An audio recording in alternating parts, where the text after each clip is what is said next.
नमस्कार सभी को प्यारे बच्चों। आज हम सहायक क्रिया के साथ नॉट का संक्षिप्त रूप शॉर्ट फॉर्म देखेंगे। आज हम उसका शॉर्ट फॉर्म समझेंगे, कैसे लिखना है, कैसे उसका उच्चारण करना है। बच्चों, जब हम बोलते हैं तो अगर इस तरह का शॉर्ट फॉर्म का यूज करते हैं तो सामने वाले पे इसका अच्छा असर पड़ता है। वो समझता है कि यह कुछ जानता है और आपको बहुत अच्छे से इन सारी बातों पे ध्यान देना है। सबसे बड़ी बात है इंग्लिश के शब्द का उच्चारण, pronunciation. Many times some people pronounce the pronunciation as pronunciation. That is wrong, not pronunciation, that is pronunciation. आपको बिल्कुल ध्यान देना है उच्चारण पे। तो चलिए हम स्टार्ट करते हैं। Number 1, is not, isn't, is not, isn't, are not, aren't, has not, hasn't, have not, haven't, not haven't.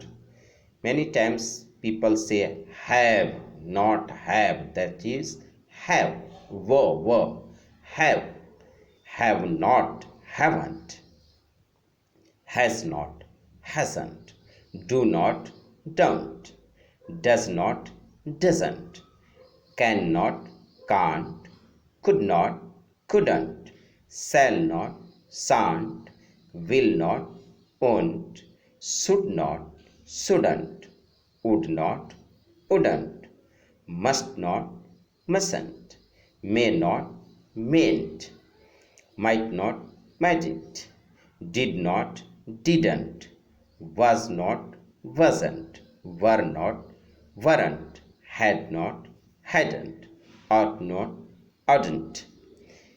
बच्चों, ये पूरे 20 की संख्या में जो आपको ग्रुप ऑफ वर्ड्स और उनका शॉर्ट फॉर्म संक्षिप्त रूप दिया हुआ है, इसमें 2 ऐसे हैं जिनका बहुत ध्यान रखना जरूरी है। जैसे शैल नॉट, स्पेलिंग यहाँ बिल्कुल अलग हो जाएगा। Shan't, SHAN', will not, won't, WON'। Many times many people write like shall not, shalln't. That is absolutely wrong. आपको बच्चों इन गलतियों से बचना है।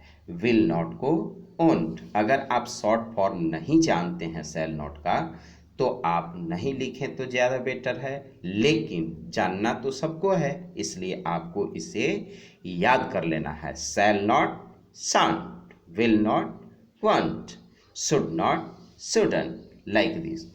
तो बच्चों, आप नोटिस किए होंगे हमेशा इसमें कि जो हेल्पिंग वर्ब है उसके अंत में एन, एपोस्ट्रोफी और टी लगा दिया जाता है। जैसे इज नॉट, तो आपने देखा इज है इसके शॉर्ट फॉर्म में, इसके बाद नॉट का एन लिया और ओ को हटाया और एपोस्ट्रोफी लगा दिया, तो क्या हो गया?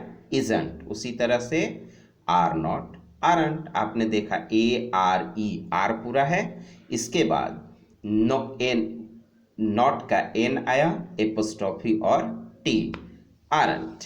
हैज नॉट, हैजंट, आपने इसमें भी देखा। तो लगभग बाकी सभी में वही है, सिर्फ और सिर्फ 2 हैं जिसमें अंतर है, और वो कौन कौन है? शैल नॉट और विल नॉट। बाकी सब में आपने देखा कि हेल्पिंग वर्ब के बाद क्या लगाया है इसमें? एन, एपोस्ट्रोफी और टी।